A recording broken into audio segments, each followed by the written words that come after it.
Da Sendri, Now then, Sam. how you doing? Not bad, mate. Not bad yourself. Welcome to Tasty Humans. Thank you so much for doing this. I love the fact we're going to do this, and it's because we have probably been in the same room together more than we realise. We have a lot of mutual friends, and I just love talking to people sort of my age from our era back in the UK about what you could perceive to be the good old days. And we've just had a really good kind of like warm-up conversation where you said Leeds, Ibiza, Dubai. Yeah.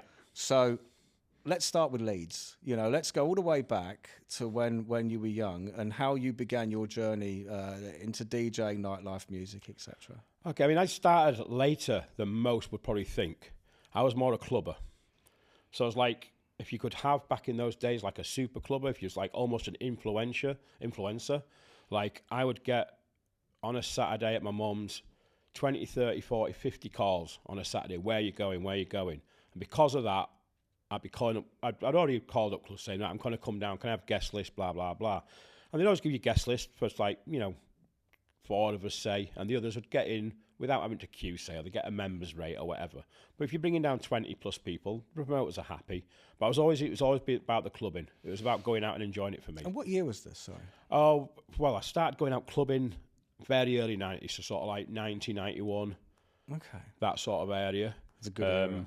92, yeah. So initially, when we were really young, we were chasing the raves, if you like. Mm-hmm. But we were only 14, 15. There was a couple of raves around Wakefield, illegal raves and stuff. We'd go down, go to them, not really know what's going on, just watching it. It was quite, seeing all the older kids, aren't you? You know what I mean? But we were getting into music. See, one thing I'd like to definitely like you to say and talk about are the illegal raves. Now, I say the word illegal, illegal, right? There is a conception about the era that we're talking about, which is that kind of late 80s into the sort of early to mid 90s, where the dance music scene in the UK, which is notorious for leading on to a global scene, started with illegal parties. Yeah. And I was too young. I think you're 3 years older than me. So I was too young for illegal raves. But what were they like? I was too young for them. We got to a couple of them where one of the older kids were driving a Takers, and there was one that was on the back of where we lived. So I lived in Wakefield, and there was like lagoons at the back of our estate, and they went down there to Horby Lagoons. There was one there. I think it's actually on YouTube. You can find it where they're all getting arrested. But we knew how to get out because we just ran back to where we lived, so we could get away from it. But people have travelled all over the country for these raves, so they didn't know where to go. So they were just getting nicked by the police. Yeah, I mean, it's hard for me to... We were just more excited to be there, to be part of things that was much bigger than us. We were kids. We were 14, 15 years old, And then it would start becoming like illegal parties inside bars where they weren't illegal, but they weren't licensed to be open at that time. So on a Sunday, say, which back in the day, Sundays weren't open really, And someone would own a bar and they'd go, right, we'll have a party here and bring the decks down. And everyone would be there partying and just bring out the booze. And instead of it going through the till, it was crates of beer and whatever. You're just paying for that. And it was like a house party, but in a venue.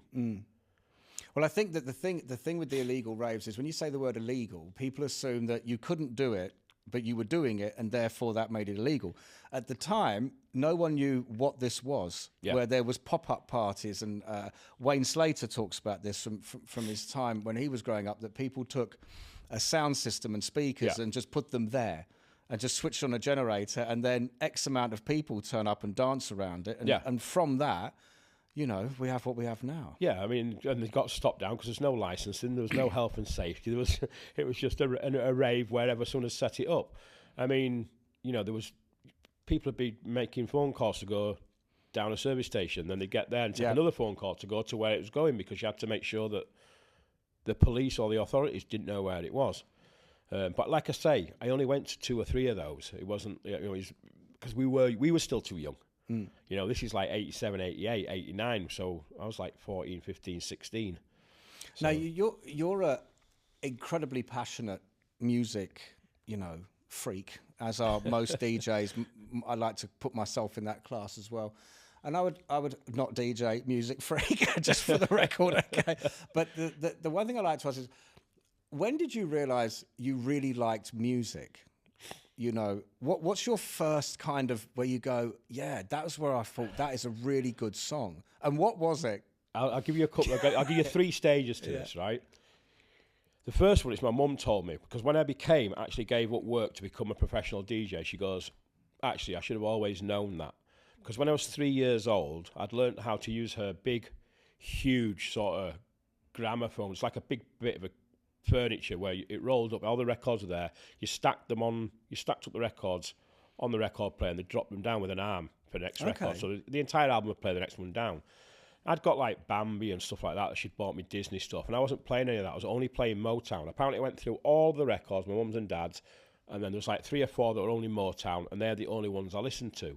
And whilst everybody else's 3-year-old children was sat in front of a TV, which was still quite, colour TV was a novelty with cartoons and stuff, so they'd sat on there whilst they were doing the housework.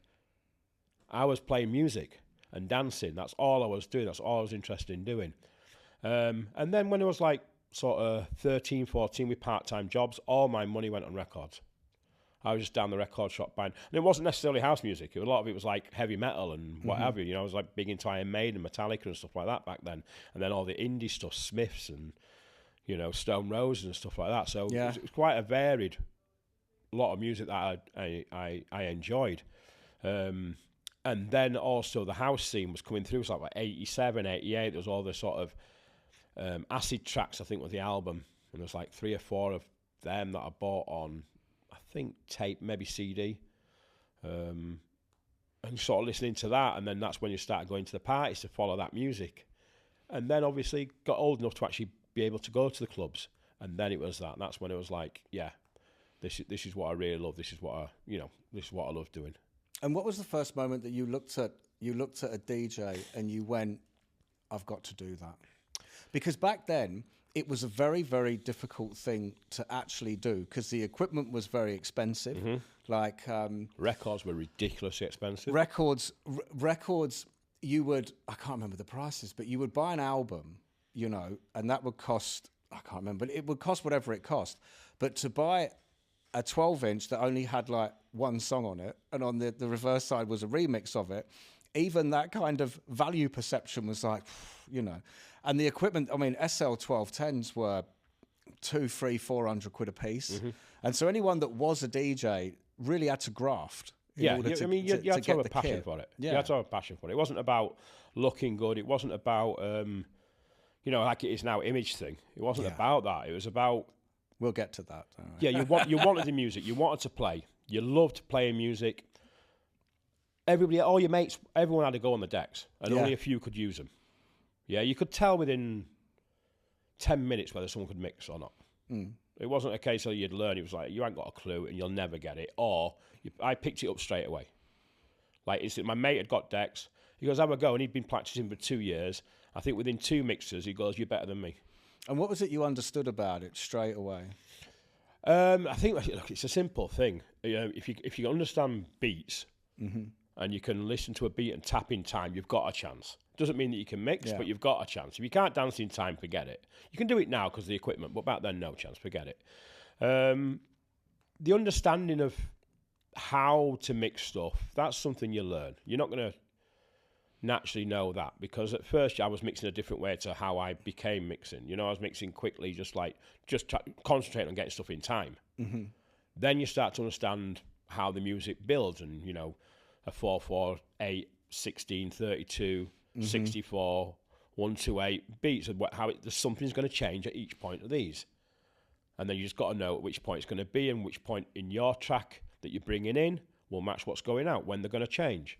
That's for house music. Hip hop's a lot different, but house music, which is essentially what I am, then you're working on numbers. So it's actually a numbers game, really. No, 100%. So in the late 80s and the early 90s, what was the house music coming through? I've always been intrigued by this because I was an acid house, happy hardcore person. So I was in the big, colourful firework room, dancing around to what sounds very childish these days. Yeah. But so what was the house music coming through in those days? So stuff that I remember buying after I'd listened to that first 87 to 89 sort of stuff, of this sort of acid stuff, when I was actually started going out, it's very much the Italian piano tunes. Okay. So like your Black Box, your, was it Aviva? I can't even remember them now. Black Box. PKA and stuff like that. Is that Ride on Time? Yeah, but more Ride on Time was the commercial one, but there was Yeah. like I don't know anybody else and stuff like that. It's an unbelievable tune. They were using mass samples from like what do you call them? All the disco divas, obviously. And then there was a lot of Italian house, and then you had the sort of techno, but it was like trance back then. We called it trance because it's much more mellow compared to techno, but now it's techno because trance came through as a different genre. And there was all the US house. It was all American. It was all like, Strictly Rhythm and tracks and all that sort of stuff. My memory's gone a little bit on it all, but very much New York, Chicago, that sort of vibe. That's what I was listening to. And what were the sort of clubs you were going to where you were getting that? So initially, it was like the Orbit at Morley, so like Sven Vath and people like that to see. So that was the sort of techno side. And then sort of 92 Basics opened, Up Your Once on a Friday, Basics on a Saturday at a Music Factory. And then a club called Hard Times. That's my favourite nightlife night of all time is Hard Times. That opened in a little village in Murfield. So I went to the opening night of that, thinking, this would be a bit different. It's cool. I've seen a girl from Murfield, so that was like, sort of the reason sort of to go there because I heard about it. And I was like, yeah, this is me. I loved Basics, I loved Ronson, but Hard Times this is definitely me. And what was it? What was it about that? Describe everything about it. It was just like very quickly, because we were there at the opening night for the opening of this night ever, the first ever one. And then we went every week for the first month. You very quickly got to know a very big group of friends that were always going. And then we went every week for 4 years in its different venues, almost every week. But also the DJ. So like, saw Roger Sanchez when he first came to the UK before anyone knew him. DJ Disciple, saw Kevin Saunderson, DJ Pierre, Barley Jack Master Funk, Masters at Work, CJ McIntosh, even though he's actually from London, but he was that side. Tony Humphries, again, not American, but it's these Frankie Knuckles, David Morales. Yeah, and these guys went on to be monsters. Superstars. But back then, I don't know, it's when you would go into a club, you saw the DJ lineup, but we were talking about this before we started recording, which is the kind of the allure and the essence of you didn't really know who they were, you didn't really know what was coming, but that you couldn't access the information like you can now. Yeah. You couldn't sort of, how can I say, you couldn't sort of precede them as you can do it now. You go onto YouTube and everything like this, and then you're in the club, you're in the moment, and then the DJs come on, and they were amazing, these guys. Yeah, and also there's a massive responsibility on the promoters there on making sure that they're getting the right guys to follow on, because like you say, you haven't got access to this huge catalogue of music and experience that you get now with Spotify and, SoundCloud and, like you say, YouTube and blah, blah, blah. They had to trust that they were getting the right person. So, that, you got to look at how these promoters, like look at Dave Beer, how he managed to maintain this with Basics. Look at Steve Rain and Pete Jenkinson, who were doing the booking there. How they managed to maintain the right sort of deal. You've got to give them massive credit, because they didn't have the tools that we have now. And to make sure they kept that right brand, the correct brand that people keep coming back to see the next DJ that they'd never heard of. Well, this is something I think that is really, when I was managing Pasha, this really, for me, which was back in 2008 to 2011, this is something that had got lost, which was the promoters were booking tons of DJs to play an hour and sell tickets. And then what you actually got was that DJ who's on early thinks he's the headliner, and his 20 mates are standing in front of the DJ box, and there's nothing building. No. Where I remember where the whole evening was curated, where the guy who was on before the headliner knew that he's teeing up what's coming next, and you're thinking of the entire party and not just these individual moments. Yeah, exactly.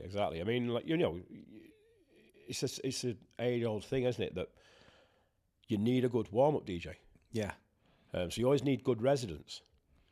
Back then, the residents for Hard Times were Elliot Eastwick and Miles Holloway. There were, ex-Hacienda, Paradise Factory, Manchester lads, unbelievable DJs. Elliot's talent was ridiculous, but they knew exactly where they should be.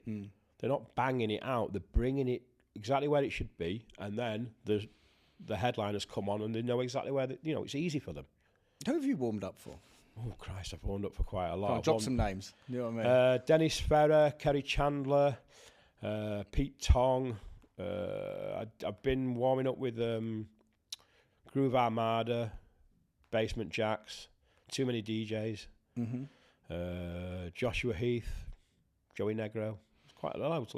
And where was this? Was this UK? Most of these are here. Okay. In the UK, I didn't really warm up for any big names. I was much more in Leeds. It was a place called Glad Rags and Glasshouse, so you was much more local talent.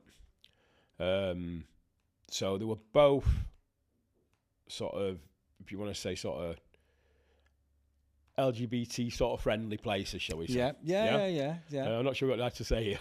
No, but they were gay friendly, right? You know what I mean? They were there so that the gay community could feel very comfortable somewhere to go, but you were fine being there straight as well. Yes, and that was a big part of the scene where there were a number of venues. I remember that there was, where did I used to go? Camden Palace. Camden Palace that had a number of DJs of that sort of orientation. And there was a lot of, in the mid-90s, there was this great movement where it really was anyone and everyone. There's a lot of disco influence and there was a lot of freedom of expression, let's say. So it was a great, it was a great moment of, one of the things I remember people saying that it kind of, the whole dance music era of, let's say, the late 80s to the mid-90s, it ended football hooliganism. Because, as you'll probably know, coming from Wakefield, and I definitely know from where I grew up, like the mid-80s, it's crazy for that sort of stuff. Rave era starts and everything that went with that, and you get through the cycle into the mid-90s when the Euros came back to the UK. It was a completely different vibe. I mean, I was going out in Wakefield, and that was during the week. I'd see probably 5 fights a night. Yeah. And then on the Friday, Saturday, I was going out in Leeds, Huddersfield, Manchester, Liverpool, London, wherever I was travelling to go to the clubland. And maybe in 10 years, maybe I saw five fights in 10 years. Yeah. Whereas it was 5 fights every night in Wakefield because people just beering it up and, there's not that vibe. There's not that friendly vibe. People aren't there for the music. They're there to get drunk and cause problems. Yeah. Whereas, it was a revolution in social circles as well as just in clubland. Like you say, the football hooliganism died down massively. And I think if you listen to a lot of the music, if you go back in time and listen to a lot of those DJ sets of that period, the music's so happy. Yeah. It's love and sunshine and outside and community. And big piano drops. Disco remixes, huge builds, and like it's not dark in any way. It was all euphoric, which I think is why, as we wonderfully segue into, which is why Ibiza played such an integral role in the 90s. So when did you go? What was your Ibiza experience? So I went out to play for Glad Rags, which was the Leeds venue I was resident for. 2004, they did the back room at Eden for Paul Taylor's Retro Night. Mm-hmm. So the Retro was in the front, the main bit, and I was in the back. And played there, and I played Plastic as well. And then I played a little beach venue next to Mambo, Cafe Mambo. Okay. And this is the other point where I was going to say about 3 points where I realised music was so important. England were losing to Portugal on penalties whilst I'm DJing. And I've got the other DJ telling me to come. He says, penalties. I'm like, that. Forget that. I've got the sunset and I'm playing my music to this. I was like, I always thought football was the most important thing to me. Because at that point, I thought, no, actually music was more important. And at that point, I made the decision that I'd move back the next year, which I did. So I went back, sold my house, quit my job, and moved to Ibiza for the season 2005. And what, you just 2005 you were there? Or? 2005, 6, 7, and 8. Wow, And but then I that was was here, hectic. then came to here 2007.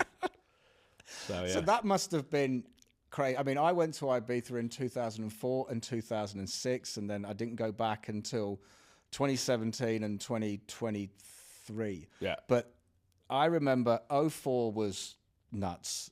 I mean, I won't even go into that. But I remember that 06, where I'd learned not to act like I did in 04, was a brilliant week, because Ibiza then, I think the music was another golden era of house. Yeah. It was electro house. It was really big, banging electro. Huge tunes, Massive drops, tunes. but still the vocals and the pianos. Yeah. It still had the euphoria, Yeah. but it really, Yeah. it was banging. Yeah, there was like a crossover between about 3 genres there, in the fact that it was like still got the funky house vibe that was obviously late 90s throughout early 2000s, but with this a bit tougher electro feel to it. And then there was almost a bit of the tech house coming into it as well, so it was influenced by the sort of, there's 3 parts to it, so the massive tunes. Well, there was a huge, I might sound a bit cheesy here, but there was a huge tune before David Guetta became David Guetta. A little more love us, a little bit. But wasn't it, did he just make, was it called The Egg? No. He put the sample of Work over The Egg. Right. And but this was techie and huge, a big drops, The Egg, but a the big Egg was, funky beat. The Egg was like, I think it was on Tool Rooms.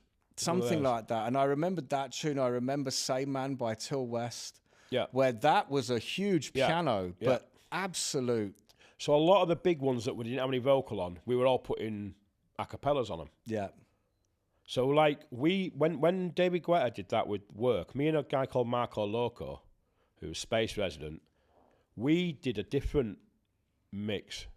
I think, no, we did it with The Egg, was it? And David Guetta did it with something else. Anyway, we did a different tune with Work, and ours in the West End was getting played more by DJs than the David Guetta one. Ours was the bigger tune, but we're not David Guetta. So. Yeah. Well, I don't even know if David Guetta is David Guetta. But so when you're in Ibiza and you're living there, like, how was that on a sort of, let's say, a day-to-day basis? Because I went for a week and that was enough. Yeah, I mean, look, you're DJing anywhere between 10 and 15 times a week anyway. You know, because that's what you're there for. It's very much a community. So you know, when you're not working and you're not sleeping, then you're going out, seeing other people. You're getting everywhere for free. You don't pay for your drinks. You know, if you walk into bars that you're DJing at, they'll just give you a bottle of vodka. So you're treated well, especially as a DJ. But anybody that worked there, all the workers that were doing the PR or work behind the bars, they got similar sort of treatment. Yeah, maybe you got a little bit extra because you're a DJ, but not much. So it's very much a really, really good community there. Everybody helping each other, everybody supporting each other. The workers' party is by far the best parties. Yeah. There's a party called Shit Party, which did at Ben and Aston Zoo once a year. Brilliant name. Once a year. Oh, yeah, brilliant. Just for charity. Everyone fancy dress. Everybody had to pay €10 to get in. Even if you were playing, you paid €10 to get in. You didn't get paid. You paid €10 to get in, and it all went to children's charities on the island. Okay, that's awesome. I mean, yeah. Generally, the rule was that everybody that worked at that bar, the next day, because everyone got sacked, and then they'd all go work to the bar next to it because they'd sacked everybody. So everybody in the West End had sacked all their PR and bar staff. Right. So everyone came back. They went, just moved to the next place and took that, just worked there. So, yeah, brilliant. But like 2,500, 3,000 people all in the craziest fancy dress. Everybody a worker, no holiday makers. So you weren't paying anything commercially either. But you were playing some bangers, but the workers heard that day in, day out. So you had to play a little bit more underground. They liked to hear new stuff, you know? And they're probably having, their party for once. Instead of just 100%. continually working at everybody else's. Yeah. So we did a Wednesday morning boat party called Shipwrecked. Started at 7 o'clock every morning in San Antonio. And it sell out to workers only. 200 250 workers or whatever only. And that, again, you're just banging it out. And they're up for it. They're ready to go because they've been working, you know? So where were you DJing? Like, what were your big places you were DJing on the island? So in San Antonio, I was a resident once a week for Plastic, twice a week for Hush, once a week at Eden, once a week at S Paradis. I did Savannah, Kenya. I was resident for them. And a few other places I'd do residencies. I played at Space once, but it wasn't like a big thing or anything like that. It was big for me, but it wasn't like... It was Carl Cox's night. It was Carl Cox and Fatboy Slim were on, but I was in a little room. We used to do a little place called S Vive. Mm-hmm. And then, I've forgotten the biggest one. And then I was resident for Manumission for a year as well at Privilege. Wow. So I went to Manumission... at the 2004 trip, it was Manumission's 10th birthday at Privilege. Yeah. And without going on a long story, me and my mates ended up on the VIP balcony by the strangest circumstances ever, right? But overlooking that place, I was wowed beyond belief with the retractable roof, and the swimming pool was in the middle, and there was the Etch-a-Sketch. It's insane. And the catwalk and the walkway. And I remember standing there just thinking, what the hell of a venue. It's insane. I mean, the production that went into that. Yeah. So you used to get free drinks around the back of the stage. Now, you go down the back of the stage, it's all naked women getting ready to go on. It's just like all these stunning South American naked dancers. So you're just like that, I'm just going to get another drink. And they had a guy, they would open up the roof and let fireworks off. They had a guy that had a staff that was on fire, and he jumped into the swimming pool. Yeah. And you're just like, this the production was crazy. Unbelievable. Yeah. I mean, the money and effort and time that they put into that to get it ready for the season, because they were only open for 12 weeks in the year. The rest of the year, they're getting ready for it all, you know?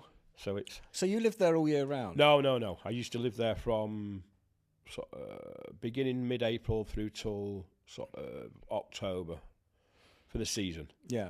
Then go back to Leeds, and then I did it whilst I was here. So then summer there, winter here for a couple of years. Did you survive it, or did it take its toll? Like, no, I mean, I'd still have been there. Circumstances meant that I couldn't go back. 2009. I think if I'd gone back, I'd have just carried on. Mm-hmm. But then again, a lot of my friends have all left there. Marco Loco's not there anymore. He's in Thailand. A lot of the DJs have left, and a lot of the ones that are still there don't seem to be playing like they did. I think the West End's gone, yeah? San Antonio's been killed by the council. And that was very much that sort of British side of things. See, I always remember there was San Antonio and there was Ibiza Old Town. Yeah, Ibiza. And I the times I've been have always been Ibiza Old Town. Yeah. Which I think I went into San Antonio once, and I didn't really like it, to be fair. It was too English, you know what I mean? Yeah. For me personally. But how have they, because it was a bit of a riot there, wasn't it? Yeah, the problem was that obviously the West End, as brilliant as it is, as it was, it's cheap alcohol and people just being leathered, falling over and sometimes causing trouble. And people do live in Ibiza. It's their home. It's where they're brought up, you know. So a few of the Brits don't help themselves. And so they didn't help it. And, I mean, I'm on a documentary with Jimmy Mystery and Pete Tong and a few others talking about this. In 2008, a thing called And the Beat Goes On. And everybody's talking about like Ibiza vibe. And I said, look, if people carry on how they're going here, where they're falling into trees at 7 o'clock in the morning whilst people are trying to take their kids to school, they're going to stop it. Mm. And sure enough, you know, it has happened. So you can't blame that this has happened. But San Antonio, the West End, if a track made it in the West End, all those DJs played it, then it went to the UK and became a house hit. Okay. So, you know, it'd be a good month or two it's getting played in Ibiza, and then all those people that have heard it are going back asking for it, and they're the ones that became the big hits. When was the last time you went to Ibiza? 2008. I haven't been back since. Oh, really? Mm. Oh, wow. I've always said that Ibiza will call me back one day, but until it does, I'm not going to make an effort to go. It'll be a case of I've got to go. So I went back, and 2023 I went back, and I had what could only be described as we were there for 5 days, and I had a massive trip down memory lane. Yeah. And it was fantastic. Like near the old town, spent a lot of time in the old town. Went to Leo's, went to High, which was Space. Went to Ushuaia, and in I don't mind saying this. In Space, it's 4 o'clock. High, sorry, 4 o'clock in the morning. 4 o'clock in the morning. Roger Sanchez comes on and played every single classic song. Brilliant. From that era, one after the other, and I could. What could only be probably described as what would be called a dad dancing now. But I was absolutely back in that moment for like 2 hours where he had me hooked. Every tune. I didn't care who was watching and what I looked like. I couldn't give a monkeys. And I remember I reflect on it and I'm like, it was amazing. And I never knew I would ever do it again or I even had it in me. Do you know what I mean? And I'll never go back. I'm done. Signed off. Do you know what I mean? But it still does what it does. Yeah, And the other thing there, exactly. I mean, you go back and most of the places I went have gone. I think so a lot of the memories won't be there, but music's always your memory. That's the thing with music. Right. Yeah. Music. They make the biggest emotion you get from music when you hear it again is a memory from where you were. Yeah. You'll hear certain tracks. It'll take you somewhere. It'll take you to a time and a place, to a group of friends, to a venue, to a night out, whatever it is, So that's a big thing about music as well, with its memories. Yeah, 100%. So then you leave Dubai and you leave Ibiza and you're like, Dubai's next. How did you end up out here? So Mr. who's just been out here doing Audio Tonic, he was over. I played here in 2007 at the apartment. So March 2007. I'd played with, I think, Matthew Charles and Schooley. I think it was Christian Valdini's night, who did So Much Heat. So I'd been flown out to play for that. So I played there. So I'd got to know quite a few people. I thought, I do like Dubai. And then I was back in Ibiza, and obviously I'd met Mr. So he's come out, because he was with Marco Loco, who I mentioned earlier, Space Resident. We went under the moniker of Da Loco, so we played together a lot. And then, so Mike said, well, Marco wasn't coming back. So Mike says, look, do you fancy being resident at 360? And I was like, go back to Leeds, come to Dubai. Pretty easy decision, And then resident for 360. So especially 360. Right. I mean, you can't say no to that. It's just impossible. Well, there's not another. I can't think of another venue in the world. And I don't know every venue in the world, so I'm happy to be schooled. But I can't think of another venue in the world that actually is situated like that. That's literally out in the middle of the ocean, next to incredible landmarks. Yeah. On the rooftop, where you're actually having a proper party. Yeah. I mean, your backdrop to DJ is the Burj Al Arab. Yeah. It's incredible. And I'd come out of running UK, not like I said this recently on a different podcast, that I'd been running hip hop nights in southwest London. 7 days later, I'm standing on the roof of 360. Yeah. And like I think it took me, I don't know, 3 or 4 months to adjust to where I was actually working. I was like, it's incredible. I mean, some of the venues here, especially, I mean, I'm sure they are now, but when I was playing, so 360, Chi at the Lodge, if you could pick that up and put it into Europe, say someone like Croatia or Ibiza, then there's no club like it. There'd never be a club that'd ever win best club in the world ever again. It was just a different level. In what way? I'm not. So Chi, it was down Al Nasser Pleasure Lounge. So you walked in, just like a normal club, entrance in, steps in. You walked in, there's like one sort of bar area that side there that probably hold about 150, 200 people. You walk in there, there's another bit, the white one, that probably holds about 150. DJ in there. There's another bit there, so I think it was called the Black Room, stuff like that. You're like, okay, this is all right. You carry on walking through, and it opens up, and you're outside again, but it's a circular 3,500 capacity venue that's outside, but it hasn't got a roof because you can see the stars, but it's got like a shield with all the lights and all the sound system on it. It's circular, and then there's an up bit where there's a VIP stuff. And as you're DJing, you're raised up looking down over 3,500 people. unreal. And honestly, to me, you know how Pasha took over Trilogy and messed it up. They should have taken there. Yeah. That's where they should have taken, because it was already designed in a Pasha way with the separate rooms and how it goes and stuff like that.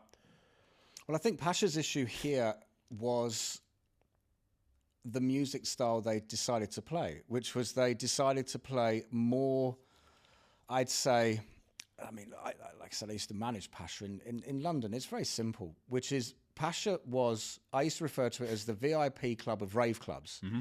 So it's the one place where you can, it's not taking itself too seriously. And like it did merchandise, you know, it's one of those places. It's when David, when it was in 2009, I think it was, where Kylie Minogue walked out on stage in Pasha Ibiza and sung and played with David Guetta on his Thursday night, which I can't name. Well, it's F Me, I'm Famous, or whatever it is, right? And the thing is that you could not do that in so many venues. She would be booed, right? Because it's Kylie Minogue, who in the dance music, it's super cheesy, super commercial, you know what I mean? But in Pasha, that would go down massively, because it's Pasha is it's head candy. It's they do the Sunday. It's glamorous, fun, and it's fun. They do, what's the one they do on a Sunday? The hippie one. Oh, that's the best Flower one. Power. That's the best night. Yeah, once a month on a Sunday. And so what I think happened here now in Ibiza, they have the Global Room, which was where Trevor Nelson was a regular, who is an urban DJ, and we had the Global Room in London, and Trevor Nelson would play, etc., etc. But I think here they didn't stick to Pasha's roots. No. Which, if you don't do that, people are just like, how can you mess with this? It's a very simple formula, you know. And the thing is that too many people know what Pasha is. Yes, exactly. So like, I went to the opening and then said, this ain't going to work for me. I never went back again. Yeah. Yeah. Like, but I used to love going to Pasha. Yeah. And that's the thing. Pasha has to be, and again, it's weird how certain places do get it wrong. Do you know what I mean? It's a very simple brand, very simple formula. It has to be a lot of fun, very colourful, a bit cheesy, you know, and deliver on that. And I think it's a shame what happened here with Pasha, but it's an advert for how. I'm sorry if anyone's going to say, so we'll see how they do. It's how not to do things, you know. Yeah, 5 have bought it, so maybe. Let's see. They'll be all right, because they just make it VIP, which Pasha was always about VIP as well. Yeah. Yeah. So speaking of that, like, how do you see Dubai now? You know, you've been through the whole transition of where it was with, like you say, 3 venues to what it is now. Yeah, I mean, you know, back in the day, it was a very close-knit sort of clubbing family, if you like. Expats that were going out from various nationalities, going out for the music, going out for certain venues. People knew where to go on a Sunday, Monday, Tuesday. Each day of the week, people knew where to go. There'd be maybe 2 or 3 choices. That was it. So, you know, you always see faces that you knew. You'd always be bumping into people, having a laugh. It was very much, it felt like a community back then. And I'm sure, you know, people will say this for everywhere. You know, people that have only been here 5 years might say, oh, it's changed a lot. People that are coming here now, in 5 years, might be saying the same thing. I mean, I've been here 17, 18 years, so it's obviously it's going to change. But it does feel that the promoters, the party, the residents, it's not the same as it was. The vibe's not the same. There's too many venues. Oh, yeah.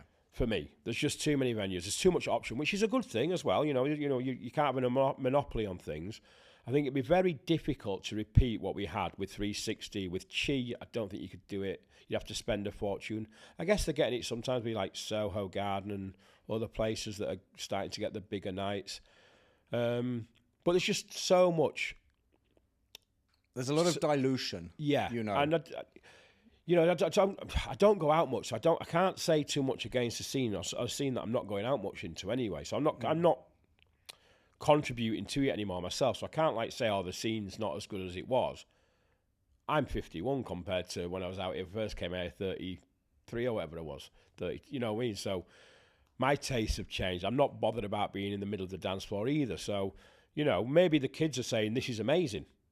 Yeah, it might still be the best place around. People might still be talking about how great it is. So, you know, it's changed for me. It's changed for a lot of people that I know, that those crowds aren't there anymore, the same crowds.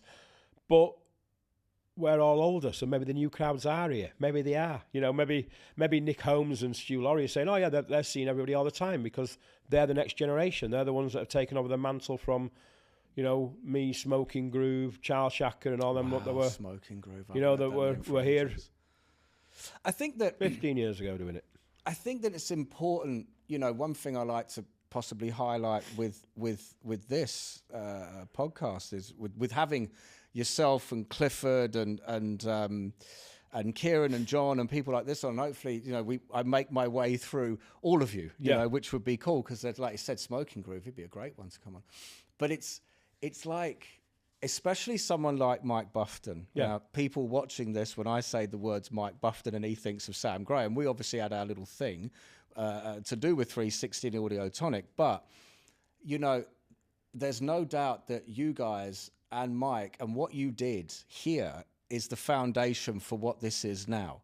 Yeah. And I don't know because I don't know how much credit you lot get for it. And I just hope that you guys get that. I hope that people know. Do you know what I mean? Because Dubai and its, and maybe I'm wrong. If I'm wrong, I'm always happy to, well, not always happy to be wrong. But the thing is throwing parties and bringing dance music to somewhere like Dubai, and I wasn't here, so I'm speculating, but back in those days was a real, what's the right word, boundary pushing thing to do, because you kind of couldn't really do it. You're going maybe against the norm of like alcohol and music, and it's all in hotels and it's very controlled and very, so to keep pushing it and doing it and developing it, letting it grow over a period of what must have been, a decade? Yeah, I mean, look, I came out, so people like Mike had already just started Audio Tonic, maybe 6 months before. There was a thing called Peppermint, which was quite a big thing. There was a few people, like Charles Chacker was already doing it as well. Yeah.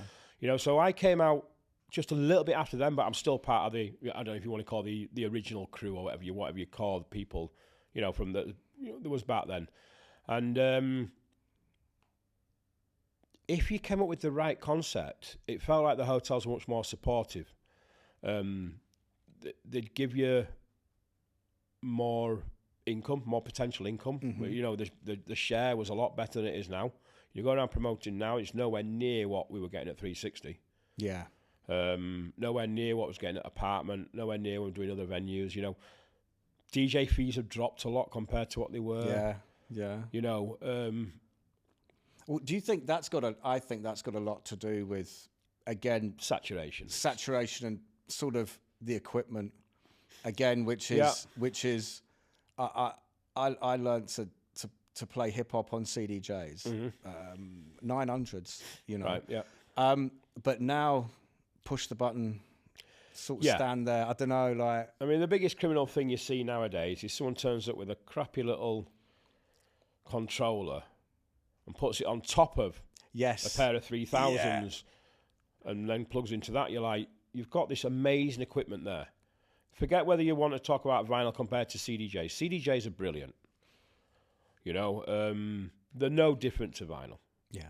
Right, in my opinion. I use them the same as vinyl. I don't put them into sync. I don't use CDJ way of it. I keep it in vinyl way. I still use it as just a bit of hardware that I can play my records. Instead of having to carry a load of records, I'm bringing a USB. For me, it's just a lot easier, a lot cheaper, a lot more convenient.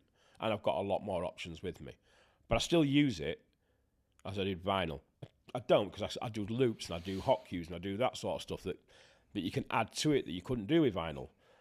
But it has made it so that people that are more interested in the image are getting gigs and getting away with it when they don't have the passion for it. Look, don't get me wrong, there's a lot of edits. Some of the kids coming in now are much better than I'll ever be on a CDJ because this is what they're learning on. And they're a lot quicker, and they know, technology-wise, they're a lot better than I am. They can do stuff that I could probably learn to do it, but I just haven't got the will to learn it, if you like. I'm happy with the sort of stuff and the tricks that I know that I'll learn is enough. But a lot of them are just coming in and just dragging a track onto a laptop, making sure that the It's wavelengths match, and then off you go, and you're like... I've had this debate so many times with the vinyl versus equipment versus effects and everything like this, and for me it boils down to just maximize what you've got. So if you've got CDJs, like, don't use I can't do this, but don't use 2, use 4. Loop here, loop there, that's happening. That when I see guys so they're almost playing them, do you know what I mean, instead of just like at least use 3, at least use 3. Yeah, 4's hard, but having 4 on at once is hard. I've tried that a couple of times, and you always end up losing one, and you're like going, which one have I lost? 3's easy because you can control 3, but like you were saying, even if you've got 2, it's use all the tricks, have a go at it, like start to change. And that's where I think that, like I say, because I tried to mix vinyl literally once, I couldn't do it. The skill involved in that compared to matching beats and cue buttons and everything, vinyl is incredibly difficult. Yeah, the problem with CDJs is it made it too easy. It made me lazy. I was all right when I was like in Ibiza. I got 4 turntables and 2 mixers and stuff. You're going back to back, and I'm really putting it into there. But when you come here, and most places only had 2, it was fine at 360 again. You had 3 or 4. Yeah. Same with Chi, Trilogy, stuff like that. So the big venues all had 3 or 4, so that was fine. But once I started doing smaller venues, just the bars, I only had 2. And that's when I just got bored. Just like that. Well, so I just press play. Who do you think's the best now? Like, so as a career DJ, do you know what I mean? Really on the inside, like when you look at who's out there now, who do you think who do you go, yeah, like that's the new lot, I wouldn't even know. I don't even know what they are. Or no? No, I mean, I'm still gonna go. Like, DJ Ease from Nightmares on Wax, he still blows my mind because of his musical knowledge. Todd Terry's still one of the most skillful DJs you'll ever see. It's too easy for him on CDJs. It's too easy. I've seen him on 5 decks vinyl, dropping 5 seconds of a track and bringing on the next one, stuff like that. So on CDJs, he's just like bum, bum, bum, bum, bum. It's easy. Do you know what? Most of them are decent, aren't they? I don't know whether some of these YouTube ones are. I see them on. I don't believe half of what I'm watching. Yeah. I have my suspicions. I'm not going to call them out because I don't know. But there's certainly times when I've watched and gone, that doesn't look like you're actually playing anything. It looks like you're faking it. I love the purist in you. Yeah. No, 100%. Coming from your background, it's there. It's the US jocks are still the best for me. Yeah. Because I always try to hang on to the fact that it came out the UK. Did you every time? Did it? It came out the US. No, fair enough. Oh, it came out the US. Fair enough. What are you doing now then? Like, let's sort of quickly jump to where you're at right now. So at the moment, I'm not actually DJing. I just finished. Well, it's not finished. It's we're waiting to see what marketing they're going to do. Mm-hmm. I'm in discussions about starting a couple of new events. But until they actually finalise, I'm not going to sort of say that they're happening or anything like that. And then I'm working on a few other things. I'm doing, starting up a renewable energy company. Okay. So remote renewable energy, and also to do with EV chargers. Mm-hmm. We're in the process of getting funding for that. So, and then I want to start doing a podcast and stuff like that to do with changing your habits. So a lot of people probably know how much I used to drink. Yeah. And that was up until very recently. So now I've almost not 100% stopped, but I'd say very, very close to that. It's very rare that I'm going out. I'll pop out maybe. I mean, I went out on Friday for a business meeting. I had a couple of beers then, and that was the first time for a while. Mm-hmm. And the idea is how you can change your life for the better. What positive steps you can do. I just want to chat to people about their experience. I don't want to go into people why they've done it so much. I don't want to go on the negative side. I want to go on the positive side. So sort of what you've done to change, how it's affected you, how it's going. Have you noticed any sort of positive things from it? That sort of thing. So that's something I want to get into. And I've got a few other projects in my mind, but I do want to get back into the DJing. So I need to get on to people on that. There's a lot of people, CN, that owe me gigs. He's going to love that. He manages to make his way into everyone's podcast so far. Yeah, yeah. But I brought them all out here. Half the people you've had out here, I brought out. I brought out Wayne, brought out Danny, brought out CN. See, I met CN through Jack Woodcock. Yeah. So I knew CN, I think Jack and CN may have known each other separately already. But I've known CN 18 years or so. Danny Kwang I've known 25, 30 years. Oh, wow. Because we were DJing in Leeds together. Okay. So we were DJing the same scene. You knew CM when he was Jamaican. Oh, man. Sorry? Yeah. I said you knew Clifford when he was Jamaican. Yeah, I knew him when he was black, that, yeah. That's a great way to end. So, look, I mean, look, this has been superb. Like I said, we've always kind of been around each other, and it's really cool to actually sit down and have a proper conversation with you. Yeah, for sure. And funnily enough, I've done a lot of these, and some of them I'm always very aware of all the surroundings, that are going on. But then there are some where you're just talking to the guy, like you've known each other forever and you're sitting in the boozer. And this has been one of those. So I'm really grateful for it. Pleasure. But as I say to everybody, as a lifelong career DJ, like anybody that's watching this that wants to get into it, like what's your one piece of advice to someone that's going to begin to DJ? If you want to really do it and do it for the right reason, rather than just doing it because I want the image and what have you, select the music you love and play what you love. Never say no to a gig. It's always good practice. You can say no later on when you've got to a certain level and it doesn't make sense financially or doesn't make sense for the for your image that you've now created. But to start with, just say yes to everything. Do it, get the practice, read a crowd, watch the crowd, learn from your mistakes. If you can record your sets to start with, record them. Because you might sing you sound brilliant, but when you play it back, there'll be some errors there. And don't be afraid of making mistakes. Don't be there worried because you got it wrong. Millions of people would love to do it. Yeah. Right? So just enjoy it. Enjoy the ride. Fantastic. Well, Da Sendri, thank you so much for coming on. It's been really cool to do this. And we'll get you back on for part 2 to see how Perfect. your future projects pan out. Yeah, nice one. Nice one. All right, cheers, Sam. Cheers, mate. Cheers, mate. Bye.